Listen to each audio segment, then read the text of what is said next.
Hello, I'm Steven, this is Mick, and today we're going to be talking about dating apps. Before we begin, we just want to say that this is only a discussion. There are no right or wrong answers. These are just our thoughts and opinions which can and will change.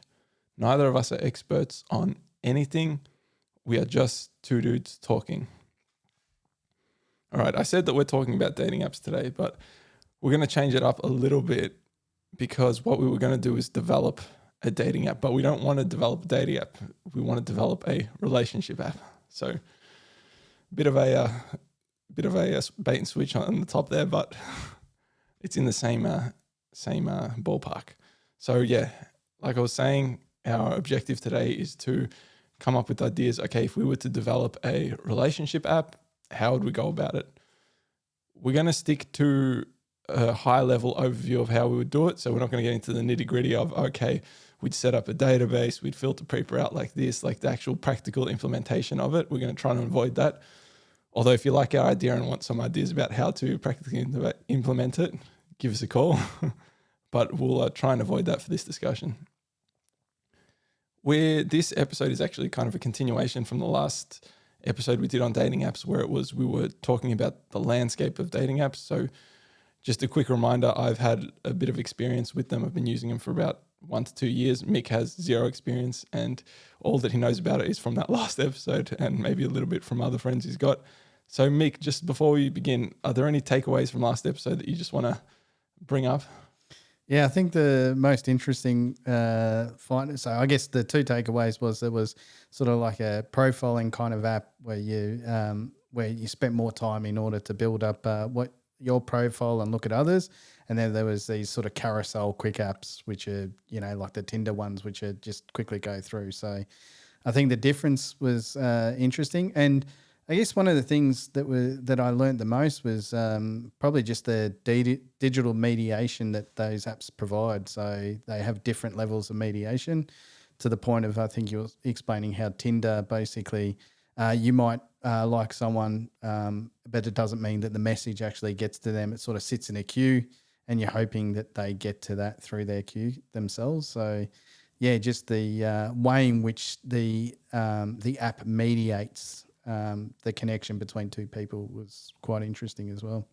Yeah, I think that is pretty much the big distinction between all the types of apps that are out there. Like you said, there's one where it's pretty much open, where it's similar to like a Facebook or a LinkedIn, where you create your own profile and you can see other people, you can interact with them at will, versus the more carousel swipe ones where it's like, okay, you've got a short period of time to evaluate someone, choose whether you want to interact with them or not, and then depending on how the other person selects for you, whether they even see you or not is dependent on if you can connect with them. So they're the dating apps. We're making a relationship app. With any design design, when you're trying to develop something, the first thing that you want to start with is, what is it we're trying to do? What is our objective? Because at the end of the day, that is the whole reason for doing something. So Mick, that means our first question is going to be, and I'm throwing this to you, what do you think our objective is for this app? Yeah, well, maybe what I first start off with is we've got dating and we've got a relationship. I'm wondering if we can talk through, and maybe you got some ideas of what why I guess we use dating apps and then we're trying to focus on relationship apps. What's the difference for you between the dating and the objective of a dating app and maybe a relationship app, before we go into what our objectives are for it? That's a good question. And for me, the way I picture it is, when you're looking for a relationship itself, I'm thinking is long-term. This is a partner, someone that you'll possibly spend the rest of your life with. I mean, hopefully someone you can really get to know deeply, that will get to know you deeply, that you want to be around, like good times, bad times. I mean, standard stuff. Whereas dating app is kind of, you're just getting to know people. And the way I see the distinction between the two is, when you're looking for a long-term relationship, you have a good understanding of yourself at that point in time. You understand who you are, what you enjoy, where you're going in life, like what your goals and objectives are. And at that point in time, I think is when you want to start looking for a longer-term relationship. Whereas dating is maybe when you don't know yourself so well, you're a little bit unsure about things. So dating is, okay, I want to go out and meet people. I want to be in relationships, but I'm not sure that it's going to be long-term because I don't even know myself. So it's more getting to know yourself through being with other people versus a long-term relationship, or is you already know yourself fairly well and you're just looking for someone else to be with you through that. I like that distinction, actually. I hadn't really thought too much about the difference between them. I sort of saw dating as one of the interactions which you do in order to have a relationship, I guess. But I like the idea that you sort of said that dating is sort of when you don't know what you exactly want. You're not looking for to settle down. Maybe that's in quotes, the settle down kind of concept.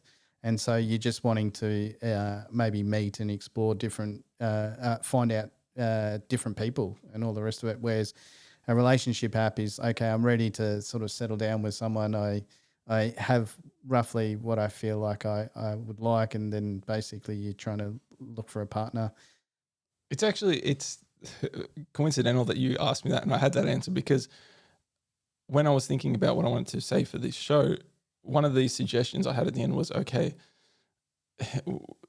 suggestions in terms of dating and relationships. And one of the things I was thinking as well, before you get into a relationship, you should hopefully understand yourself. But then I was thinking, hang on, that's very limiting. Like you wouldn't, a lot of people don't know themselves ever. So it's like, that's going to stop you. So I was thinking, what is the function then when you're still trying to figure out who you are? And that's how I came to, maybe that's a good distinction between what a relationship should be versus what dating should be.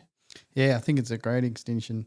And I think it actually leans into, because the next question I was going to ask is before we look at the objective, what is it that we consider as success? So like in my mind, a dating app, the success is that someone got a date.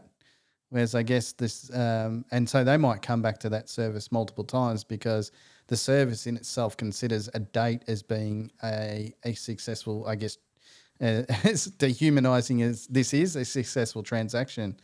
And so maybe the difference between a relationship and a dating app is that the success in a relationship app is that you actually are in a somewhat of a long-term relationship and you're not coming back, I guess. So yeah, what would you see as the success? What would be success for for a relationship app? Would it be? Do you think it would be that? Yeah, I think so. I think finding someone that you want to be with, that you no longer are interested in looking for other people in a romantic relationship way. Yep. Yeah. So the success for us, our business, is a little bit different to the other businesses. We want to get rid of our clients. Yes. Over time. So which is very strange. Very strange business model. So our success is when we can get rid of them. Correct. I mean, I think so. Well, at least that's what I was going for as well, which is, so in terms of long-term objective, I mean, not long-term, in terms of our objective when developing this app, is it fair to say that we are trying to get people together in long-term relationships? Yes. Yeah. Meaning they won't come back to our app, hopefully, if we are successful. That's correct. If we're successful, yes. One addendum I will make to that is that our goal is to connect people for potential long-term intimate or romantic relationships, because it's purely to set in our mind that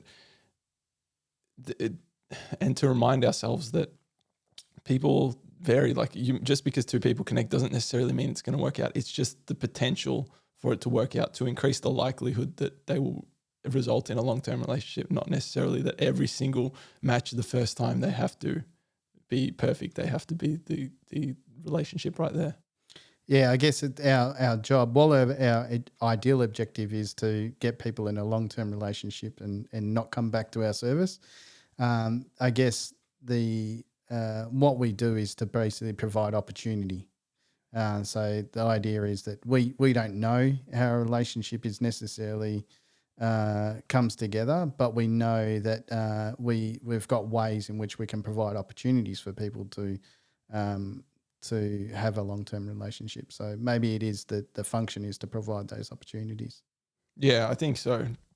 Because if we say specifically the goal is to get them in long-term relationships, then it's kind of like at what cost? Like at the cost of their happiness. It's similar to if you ask a artificial intelligence, keep people safe. It's like it can interpret that in many different ways. Say, well, I'll keep people safe by wiping out people because they're the biggest threat to themselves. So if I just get rid of them, they'll be safe. It's that kind of thing. It's like you got to make sure that you identify what are the limitations of that as well. Yeah. So it's like possibly we can never obtain our objective of having someone in a long-term relationship because it's ideal. So like everyone to be in that position is an ideal scenario, but it's important to have that goal there in order for us to make opportunity. So if we didn't have that goal, then our opportunities wouldn't come from that intent. So yeah, maybe the difference is the objective is like the ideal, and then the service is we provide the opportunity, which is the practical. What's the saying? A man's reach should be beyond his grasp, or something like that. You should try and achieve something that is beyond what you're capable of achieving.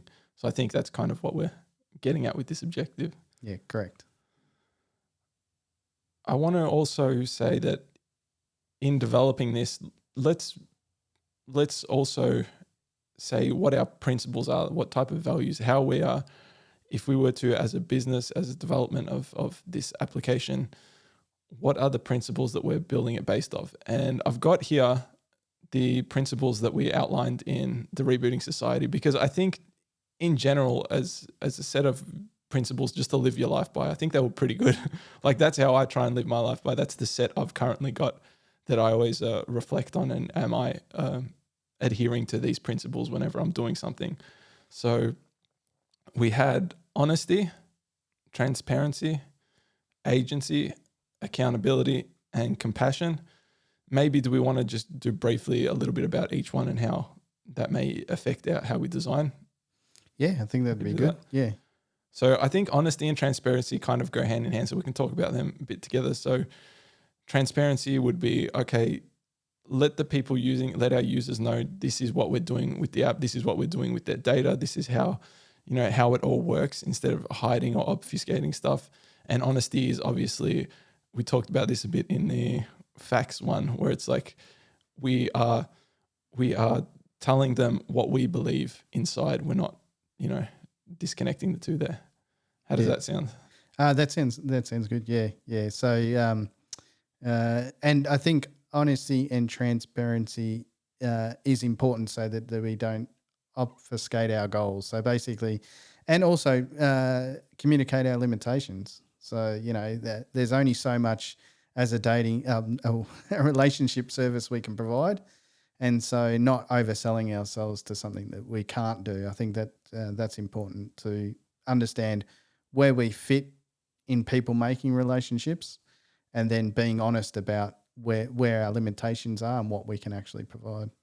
And the other thing is, again, similar to what we were saying in the facts episode, was when we are honest, we are trying to align with reality. And when we align with reality, that is when we use the least amount of energy, because we're not having to create the environment. The environment already exists as it is and takes care of itself. So hopefully if we are honest, transparent, and that aligns with reality, we will have to put in the least amount of effort to get the desired outcome as well.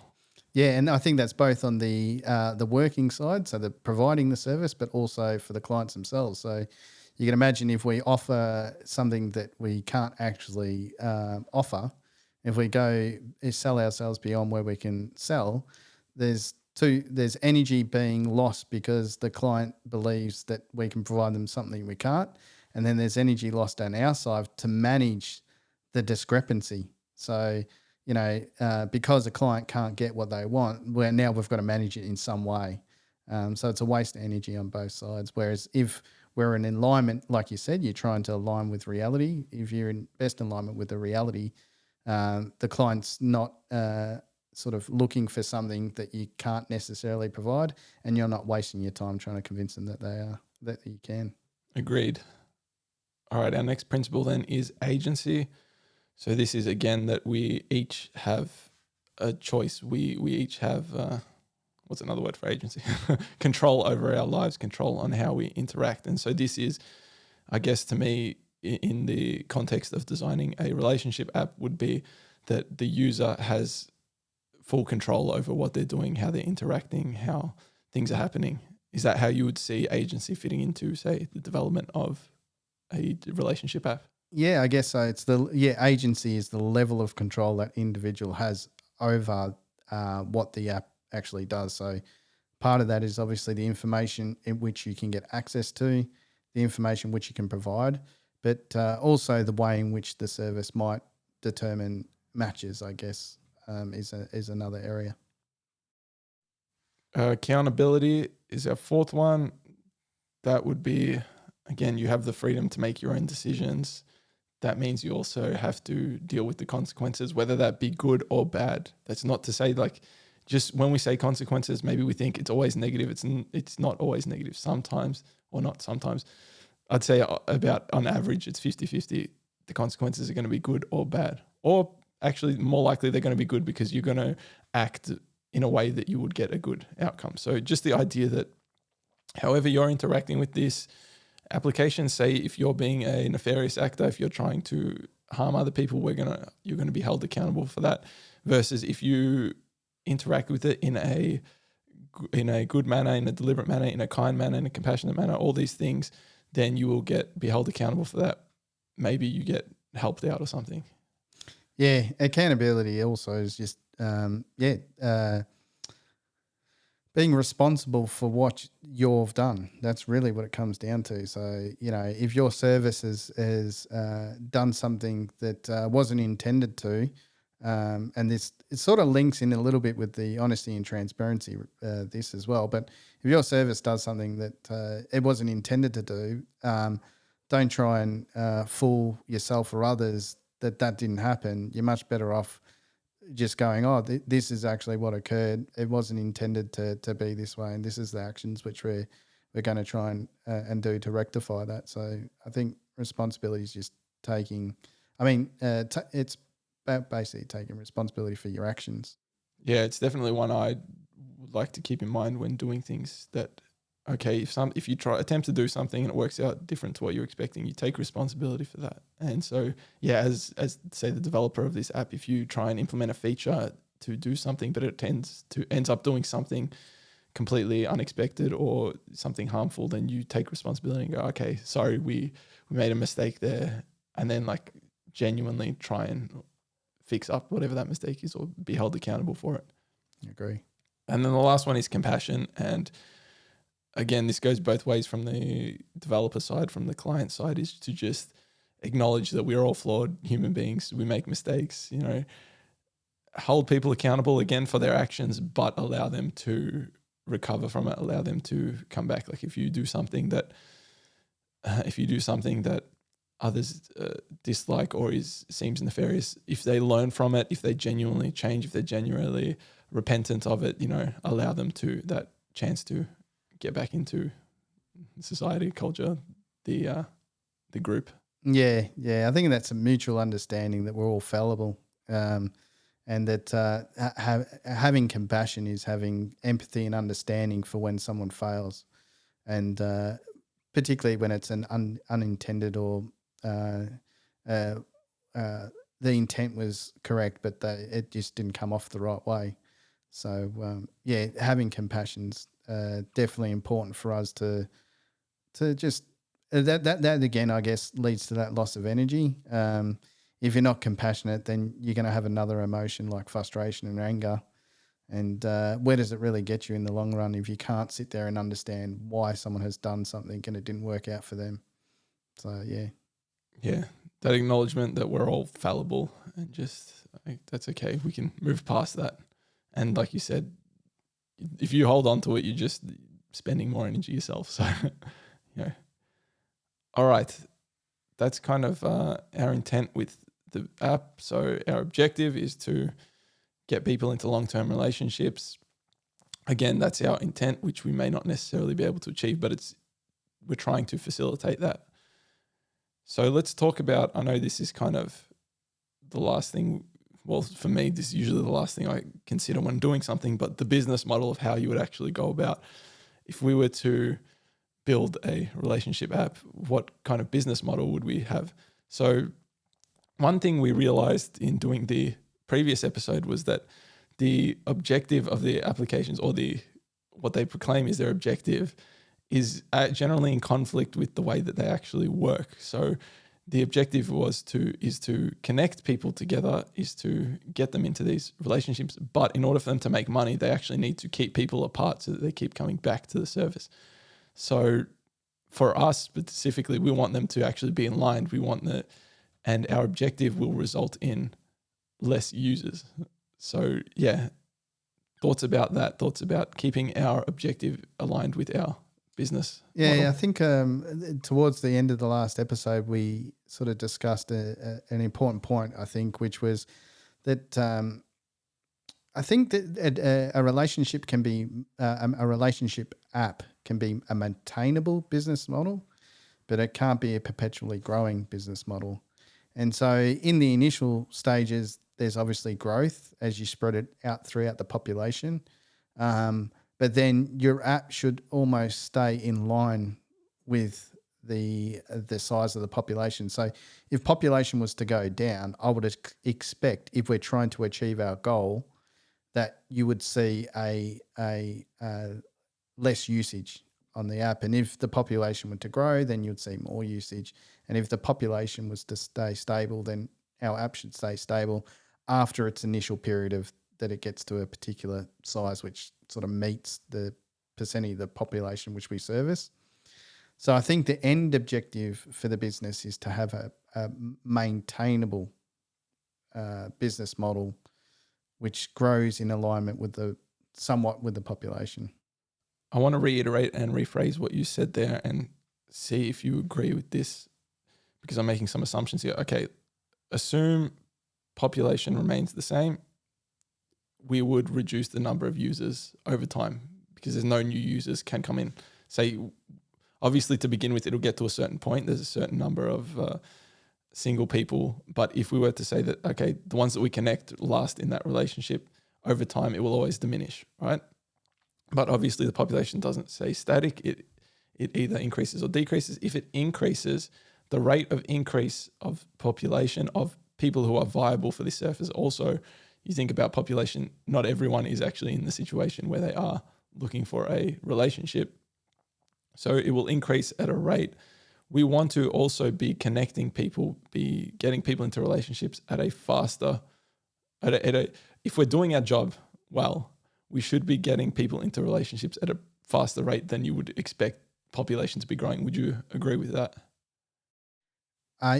Yes, I think it's an interesting point. I think to some extent, yes. I think there's always a period of time where, I guess I say that because if we're doing our job, we should be in harmony with the way in which it's growing. So you don't want to grow a relationship that fast that you're outstripping it, as in you're outstripping the population's need, because you might be taking shortcuts in order to do that. So it's to give it time to actually the relationship to grow correctly. So maybe there's a point at which if you were doing your job, you get to a point where it takes, I don't know, maybe 12 months to get that before someone gets into a relationship or something like that. And then you can't go shorter than that because it comes at a cost. So maybe there's a sweet spot. Yeah, I agree with that. I'm just that there might be a pace that is ideal. But in terms of, and I don't want to say population because that's actually wrong. I don't know what the marketing or the term they would use when normally doing this, but I'm going to say viable user base, let's say. So people who are whatever of a certain age, who are are single, are looking for that long-term relationship, that will grow. We don't have control over the rate that grows at. I'm assuming here that rate would be less than than the rate we would have of people getting connected in a relationship. Or do you see it as actually it'll probably balance out? Yeah, I have a feeling it might balance out. Yeah. I feel like it would sort of balance itself out naturally. And it would, if we were doing our job correctly, obviously there's a period of growth which you would have, but the ultimate goal is to have sustainability. It is that X amount of people are born and X amount of people pass away and X amount of people hit a point at which they want a long-term relationship.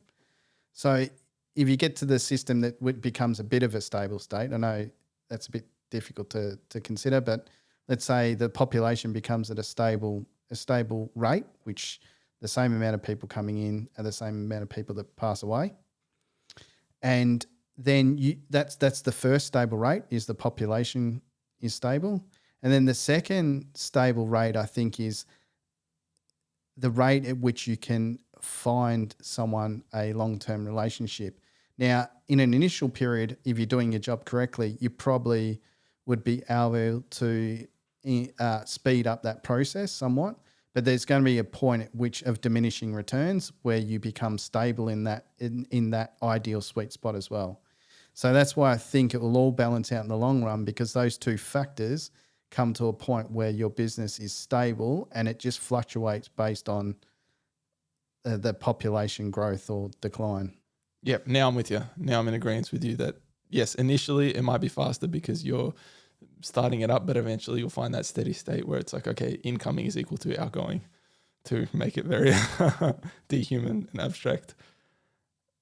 What I want to say with that is, one thing I'm guessing we can agree on is that it is limited. It's either stable or decreasing. It isn't actually increasing over time. Like, there isn't, the way we look at things currently in a lot of different aspects of life is that there is infinite ability for growth, whereas we're saying actually there's not. There's a stable state, or that it's always decreasing. Yes, unless obviously population is continually growing, then you could grow at the rate of the population that will grow at. But yes, let's keep it as yes, we want it to at some point become stable, and at some point it might actually decline. So we're assuming then that our user base is always at least stable or decreasing. We're not assuming that the user base will actually continually increase forever. Correct. There is no finite growth, infinite growth. Yes. Okay. One other thing I want to say before we talk about, because I've got an idea about, okay, how could you make that viable then if your user base is static or decreasing over time? But before we get to that, I want to just say that the monetary gain is, to me, a small part of the value of what this app, what getting people into a relationship brings to the world. So the money that we can gain from providing this service is only a small part of what value would actually be provided in the world if you could get people into happy long-term relationships. And what I mean by this is, say we are, again, doing our job well, effectively, then you would expect people getting together in long-term relationships, they would be happier, they would be more loving people. They would, because of that, bring more love, joy into the world, because they're happier, because they're not, let's say, out there trying to find people because they have that connection. They would be more productive in society. So the value that they would bring as a consequence of us helping to get them together is far beyond any measure of money that we could make. Is that fair to say? Do you think that do you see that similarly? Okay, I think what you're trying to say there is that, so it's like, it's more efficient to have people that are content, I guess. And so by getting them to a period where they feel content, by having, their objective themselves at that point in time of life is to get a long-term relationship.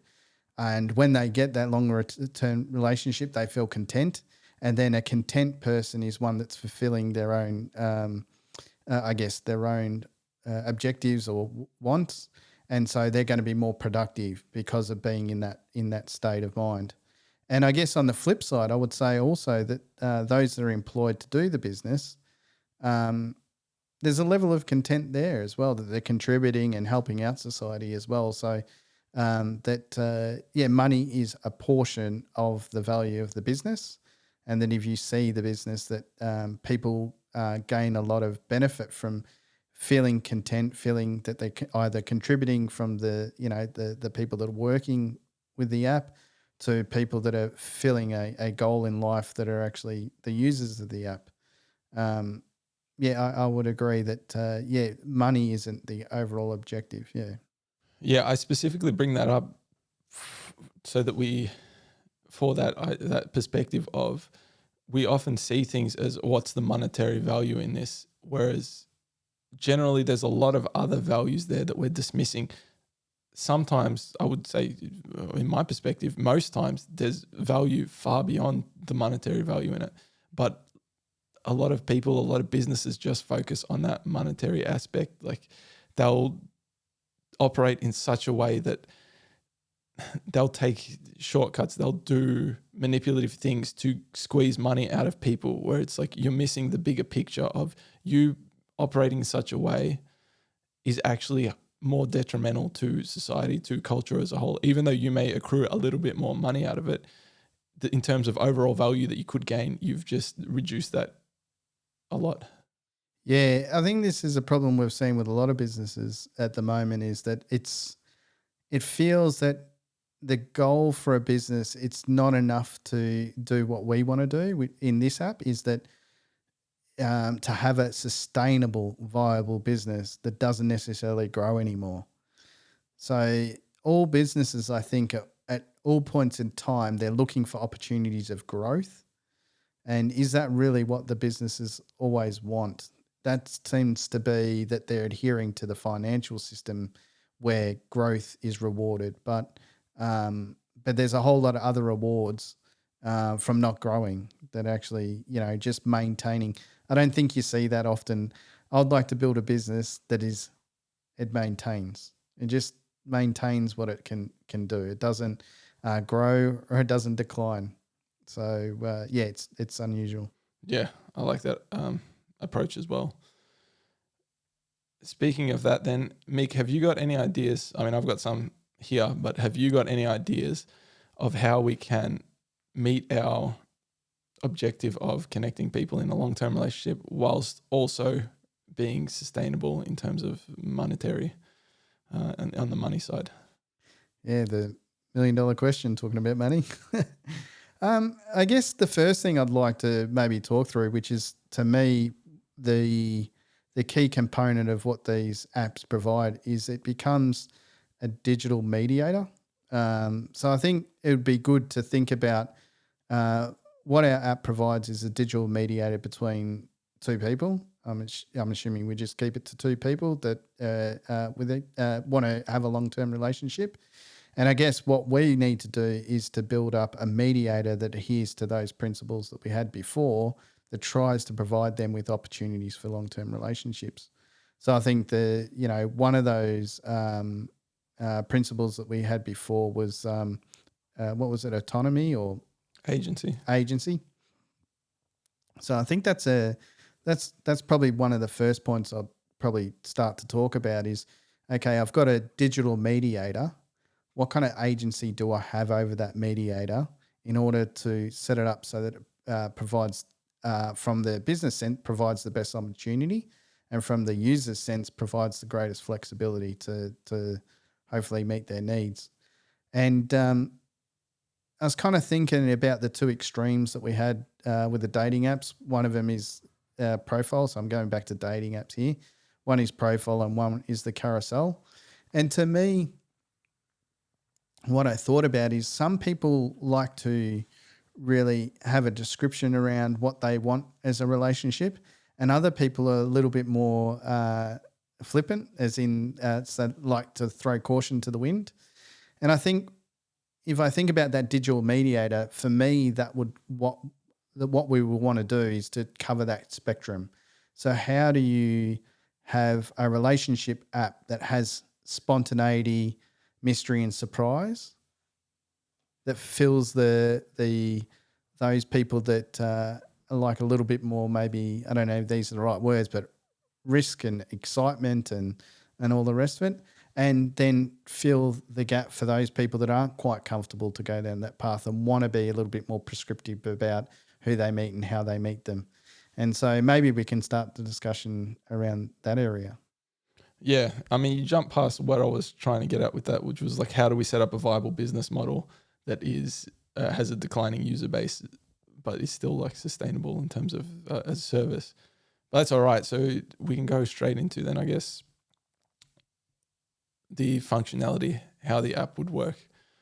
So what you were saying there, do you remember what those three words were? I got one of them: spontaneity, mystery Mystery.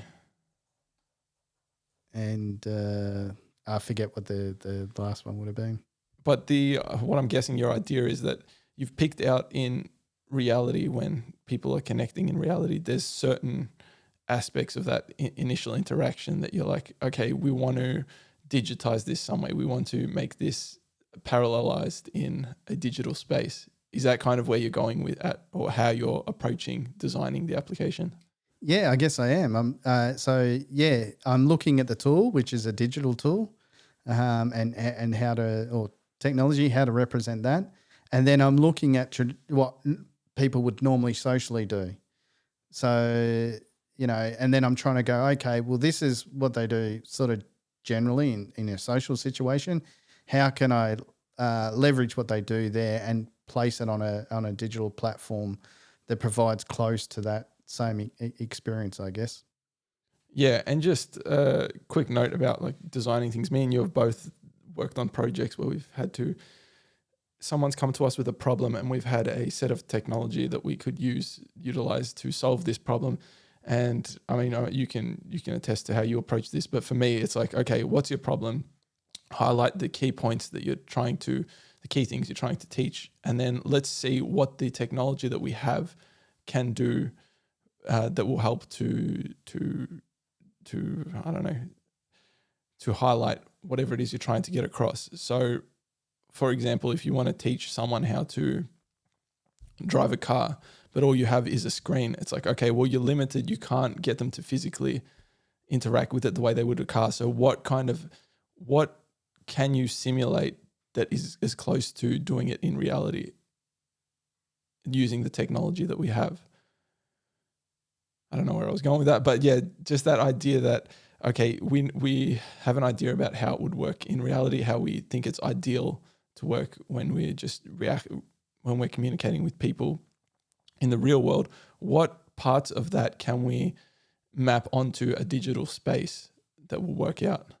Yeah, and what can't we? To be honest, also it's also about the limitations too. So, what can we do in the digital space that's going to work? And I guess what can't we do in the digital space that what are the limitations and what just won't work? And being, I guess, honest about that and trying to bridge that gap. So to me, there's, I think I ended the last episode like this. To me, it felt like a bit of a shame of losing the spontaneity of actually having that social human physical interaction that was more in a traditional sense, and then having to have I'm calling it a digital mediator because that's what I feel it is.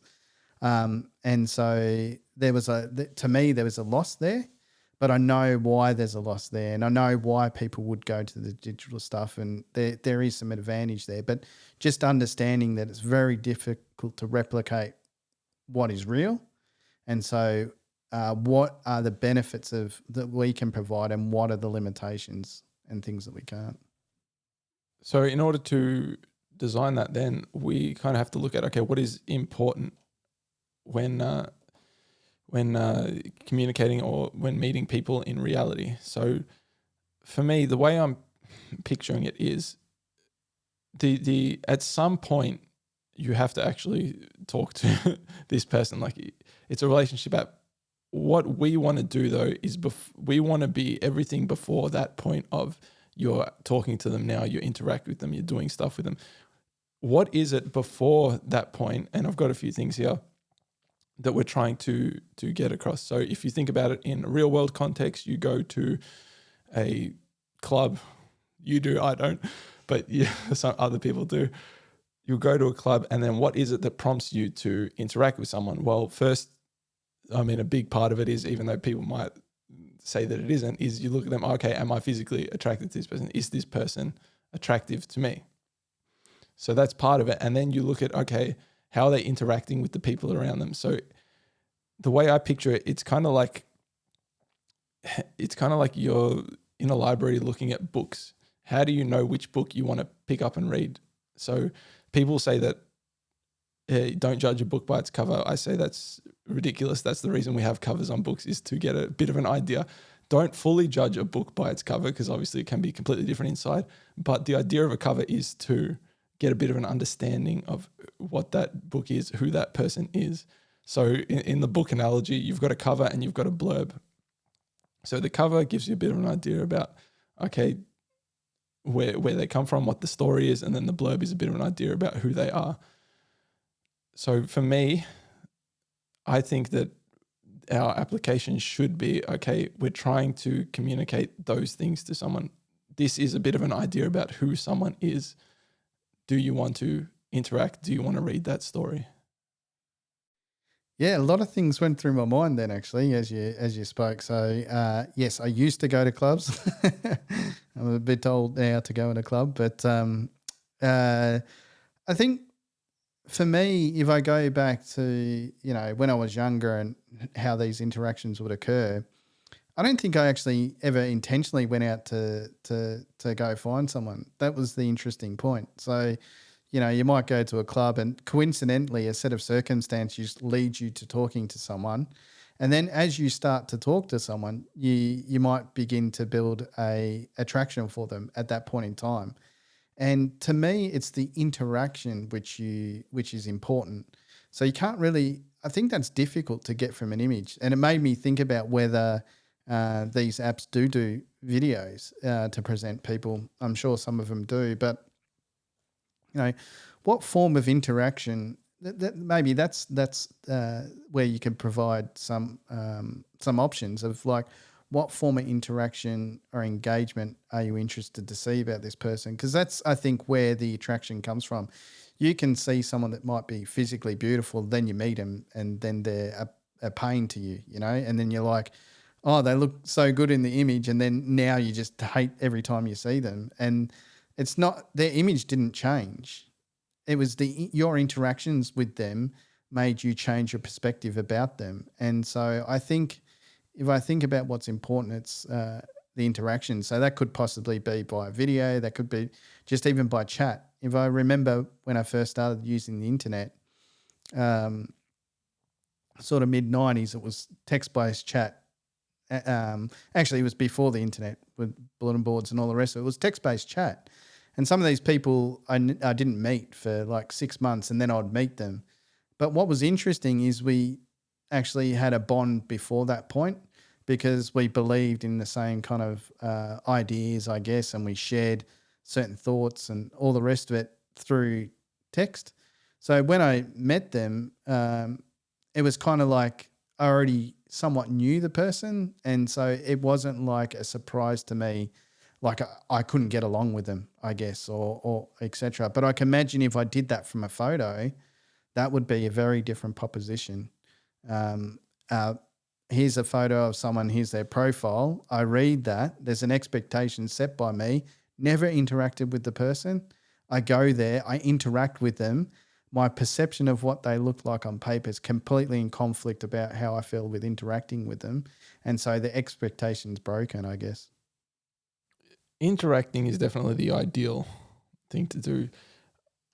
I guess the problem with, like you're saying, even if you could just message people straight off the bat is, again, technology and being able to connect with so many people, it will become overwhelming quite fast. Like you think if you're in a physical location, there's only a certain amount of people that can be in your vicinity. So there's a certain amount of people that can approach you at any one given time. Whereas in a digital space, you could have hundreds, thousands of people approaching at once, and you can't actually physically deal with all that. So I think definitely the interaction is the part we want to get them to, but I think interaction is where we leave it to the other people. That's not what our application is. Ours is to try and say, okay, this is the direction you should maybe consider looking in. This is the person you should maybe consider interacting with. And I think what's important there, again, as well as the photo, as well as the bio, is to get an understanding of who they are. I mean, this is something I talked about in the last one, that for me, that's what I'm looking for when I'm reading their profile. It's like, okay, I'm trying to get an understanding of their character or type of person they are. So I think that is the benefit of these type of applications. You can get a bit of an understanding of the type of person they are before even beginning to talk to them. Obviously, you should limit your expectations to be like, okay, just because I have a bit of an understanding of who they are doesn't mean we'll necessarily get along. But I think what I would like to do if I was designing this is I would focus on, okay, how do you get a good understanding of the type of character, the type of person someone might be before interacting with them. Yeah, and I think that's a great example of what we were talking about before, which is knowing your limitations. So I think automatically, as I talked through that, you eliminated the ability for the platform to do interaction and said that's much better done in the real world. Technology is too limited in order to provide that service, so it's not what we're about. And so that's quite good. That means that, if I think about the app, we can actually educate people about this, that, okay, and they're in a much better position, I guess. Okay, what you see on this app is a representation of who that person is and what they could be, and that be careful setting the expectation, always have the understanding that when you first interact with them, it might not align, but just knowing that information and having a service on a relationship app that educates people about the difference. So this is the relationship app is to provide the opportunity, and we provide the opportunity by helping get some level of feeling for the person you're going to meet. But then we can't guarantee how your interaction's going to occur, and so always be prepared that there might be a misalignment that because of the limitation of this technology kind of thing. So just having that education so that people, when they first get on, they know what to expect is going to set them up with the right mindset. And like you said earlier, it's really the purpose of this is as a mediator, or is to try and help filter out people, because there's however many millions of people that would be able to use this. You're not going to connect with all of them, so it's helping to narrow that down. But again, to say that even though we've narrowed it down doesn't necessarily mean that this is going to be the perfect person for you. I think the education part is very valuable. If we could somehow, because I imagine, it's easy for people who have been through relationships and understand how it can be, but for new people, for people who, again, like I said, it would be good if people understand who they are before trying to get into a long-term relationships, but even knowing that is difficult. So to help educate, okay, this just because you're connecting with someone doesn't necessarily mean that's going to result in a relationship. Just take it as, okay, this person, it seems like we might get along. Let's now interact and see if that is the case. Yeah. So I have a question then. If we look at, now that we're narrowing down what we're looking at doing, it's a digital mediator, provide opportunity to help us filter through a wide variety of different people. What about those people that like to be a bit more spontaneous? Do we provide them with opportunities where it becomes a bit mysterious, or do we sort of say that is not really part of who we are? That is definitely a part of who we are, I think. Because what we're trying to do is evaluate the character of people. So people, if they are more spontaneous, well, we use that's a character trait. And then we just need to match that to other people that character trait aligns with.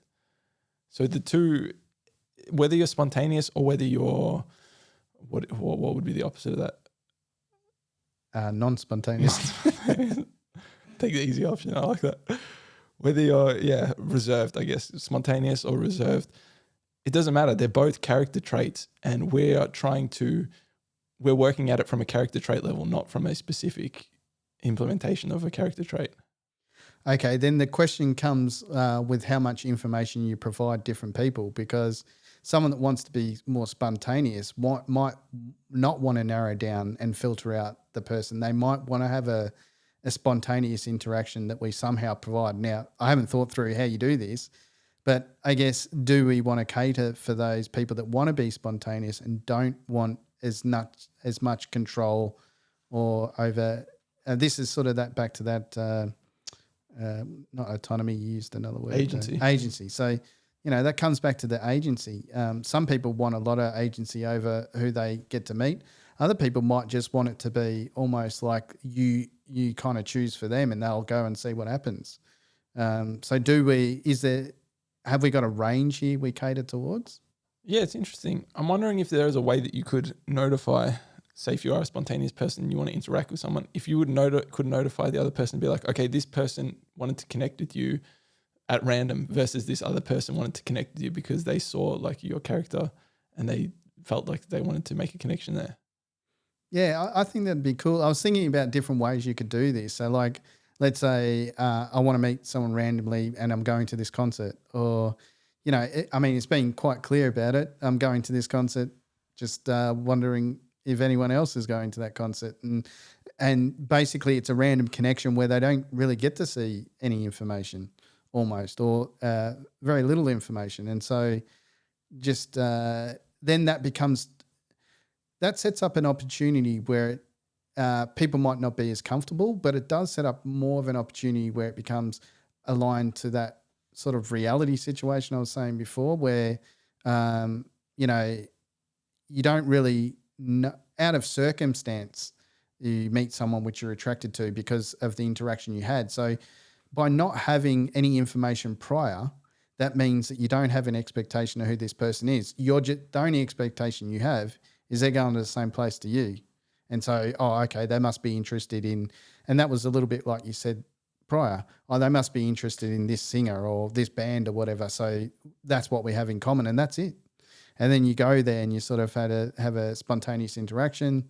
And I think fairly quickly with that interaction, you know whether you like each other or not. And then I guess it's always a bit hard. What do you do after that point? But yeah, I was just thinking of the range in which we provide the service to people. I wonder if you would set up events like that would be part of the service, whether and it could be virtual events, it could be virtual, it could be real world, like, 'cause there's many different types of people. So, I mean, for me, like the whole idea of a metaverse and concerts in virtual reality, that just turns me way off. But for some people, they might enjoy that. So maybe you set up like those kind of events, and then maybe you set up analog events where it's like, okay, people within this range of this city, maybe we're going to get a singer there, we're going to put on a concert, whatever, come and enjoy it. And that way you can cater to many different types of people by having different types of events that they may be interested in, and they can meet there. Yeah, definitely. And do you think that so for that extreme, so we've got sort of two extremes here and that provides a range in which our service sort of provides. On one extreme, you really get no information except that it's like you're meeting at this place and this is the event or something. And the other extreme is that you get a full detailed understanding of a profile and picture and about the person. And then I guess there's a range in which you sit in between, and maybe that's where the digital mediator can help. So basically, this is where the digital mediator really only provides an event, and this is where it provides full detail. And then you've got that variance in between. Yeah. I mean, we as the service providers would have to have some understanding of the clients then, of the users, and then we would try and, like you said, we'll try and sit you on that spectrum. It's like, okay, you're more of the type who wants to get to know people, you're more of the type who wants to be spontaneous and go to events and stuff. I don't know, like I'm just thinking through it as you've brought it up. I hadn't thought about it in that kind of way. Does it bring up any ideas to you about what you would do with it, how you would do it? Yeah, it kind of makes me think of a sort of this model which sort of loops back into itself. So, and I kind of feel like, so you could, and this is where the education piece comes in, but then you'd have sort of a research piece which would feed back into have the service always adjusting to its user base. So like the idea would be that, this would be the important part, which I don't think a lot of technology services do. They get a lot of statistical information. They know their users inside out, right? But do they educate you about their users? It's unlikely they do, because that's their power and benefit, is that they know something you don't know. So in my mind, if we want this dating app, wouldn't it be that we would feed back what the users were using it for? And so then you would have an education piece, which would be, this is what we learned about our users. This is, this is what they say and how they best use the service for their needs and all the rest of it. But then it's a research piece to look at, okay, are we meeting the needs of our users? And that research piece should be really, the data is provided, obviously in an anonymous level, but aggregated data is provided, and the information about how the service is being used is fed back to the users. So they have a clear understanding of what the company's actually doing, what they're collecting, how they're utilizing it, and how they're educating users. And I think that if you did that, that's in the perpetual benefit of everyone, because your service gets the value of having the user's input and understanding of what their needs are, but then you're feeding back to the users how they're actually using it, and they're checking against themselves to go, yeah, that's actually how I want to do the service, or no, actually, now that I've reflected upon it and I see the results, maybe I should try and use it this way, or et cetera. Yeah, I think that's a really great point, that feeding back into the system would help to improve it and make it better. I was even thinking we can have user feedbacks, like people who actually interact with each other. They can evaluate and say, oh, okay, this person was like they were on the profile, or I found this different about them, so that people can get a better idea of each other. Like you look at a lot of apps nowadays have feedback features, like Uber, right? When you go to select a driver, I don't use Uber, by the way, so if this is wrong, tell me. But it gives you like a score because people have fed back and have said, okay, this person, they picked me up on time, had a clean car, whatever it is, and that gives you a better understanding of it. So instead of us as the developers, instead of us always having to maintain the system and be like centralized control, we kind of decentralize control by allowing everyone to feed back into it and to get a better understanding of each other and what they want and how they might connect together. Yeah, I agree. And I think the big difference here is to have the users be completely aware of the statistics, whether they're adding or detracting from the service. So I think at the moment, the way in which all businesses collect statistics is to show how good they're doing. So they're only going to highlight those statistics which they want you to know, and to show you how their service is better than the next. But from my point of view, for me, the statistics, in that consideration, the statistics is important for the business for monetary gain.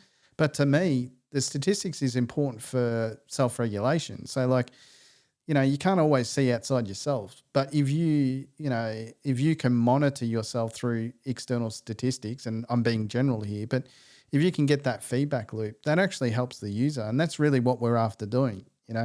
As a business, you're trying to help the user, but unfortunately, I think the way in which stats are used today is to really leverage any monetary gain for the business.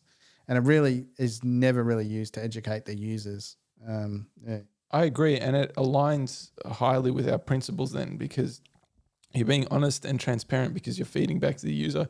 You're empowering them even more. So you're giving them more agency over what they're doing because they have better understanding about what's going on, what other people are like, how the way they're interacting with it is affecting things.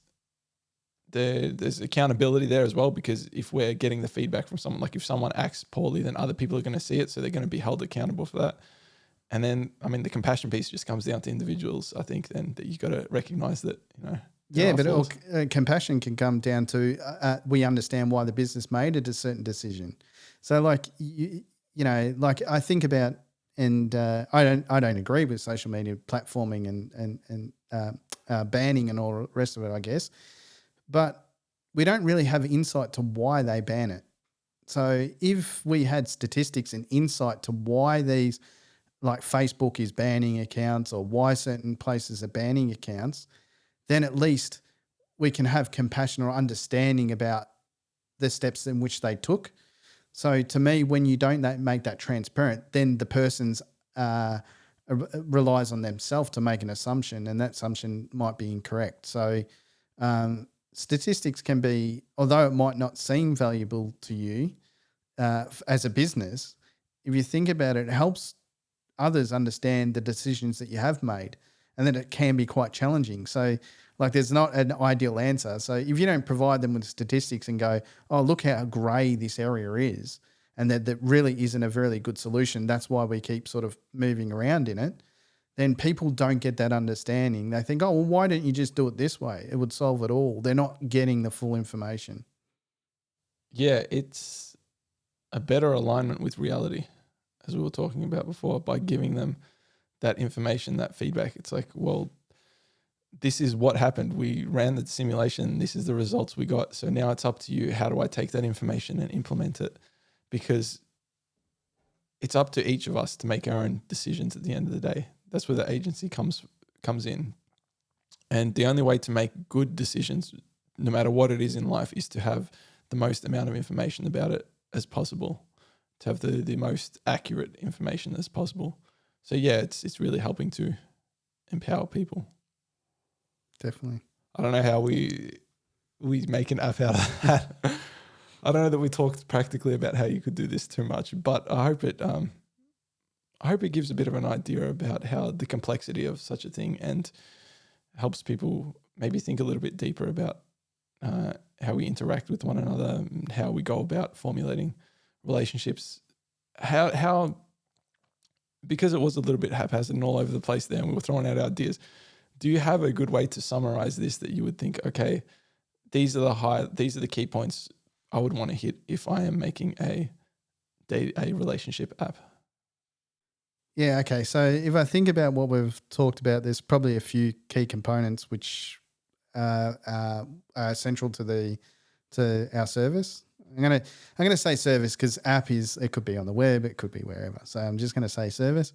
To me, it's firstly understanding that the core functionality of business is a digital mediator.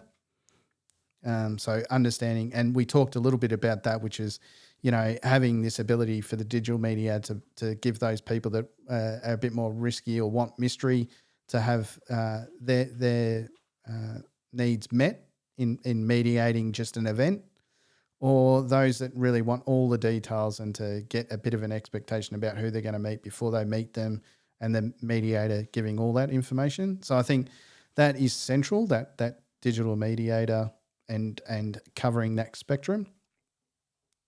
Then I think the second part is definitely education. So I don't know. It makes me wonder whether these other apps actually provide any education. Does Tinder educate people about, even just something silly like safe sex? Does it actually educate people about... Silly, Mick. That's pretty big, pretty important topic there. I shouldn't say silly. I mean obvious. Yeah. Sorry. Obvious is probably a better word I was for that. joking. I know that's what you meant, but yeah. But something as obvious as that, or like just even violence. Like you think about these dating apps, does it teach them about consent and violence, or what a good relationship could be? Or I don't know. But to me, if we're providing opportunities for relationships, then I think education's got to be part of that. That's our responsibility, to provide some education.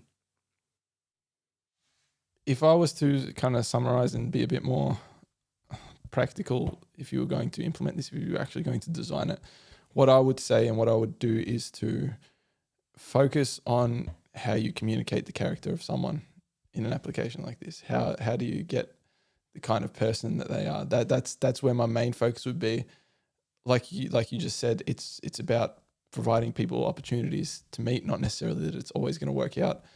And just that idea that we stop at a certain point. It's really just, like I said, you're picking up a book in a library, you're flipping it over. Is this a book that I want to read? Do I want to go further into it? That's the kind of thing we're doing. We want to give a person a brief overview of this is someone. Does it look like the type of person that you want to get to know? Yeah, that's a really good piece, actually. It strips it back to, maybe I was thinking very broad in that educating outside the scope of the service. But yeah, I think what you're doing is bringing it back and educating the person about the service and what it can and can't do for them, and how best to try and use our service in order to get the best out of it, I guess, as well. I think so. I think I was just trying to draw, okay, that's the limitations of our service. That's what we're focusing on. That's what we want to do, because we acknowledge that a big part, if not the majority, of formulating a relationship is actually interacting with someone and getting to know them in person, which we can't really facilitate through our service. But what we can facilitate is to say, hey, this person, they seem like this type of a person. Is this someone you would like to get to know further? Yeah, definitely. And then I think the last key piece to me is something around that how the service works, and it's, I guess it's statistics. To me, it'd be nice to see, like, this is an ideal, and you'd have to think about security and all the rest of it to implement it. But if you can have an anonymized data set that was aggregated, like ABS, which is Australia's Bureau of Statistics, so that's like the government database bank from the data it collects about its population. If you could have a data set like that, but people could be able to, you would do some simple analysis on it, but other people could do analysis on it as well. I think that's really important because you're providing a service, you're gaining a lot of information about people, and the fact that you don't share, if you don't share that and keep it to yourself, kind of find it's a disservice to our ultimate goal. Yeah. Okay, I'm trying to think. Okay, how do we finish this up?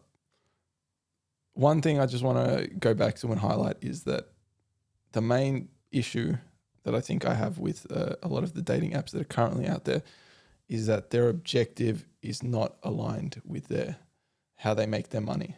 So they can never succeed. If they succeed at one, the other one fails. And usually they pick the money side versus the relationship side. And so I think if someone is thinking about designing a relationship app that actually works or that works effectively, concentrate on that. Concentrate on your objective and figure out how to align your business model with that objective. Correct, yes. And even if that comes at the cost of a contraction in growth, I guess. Yeah.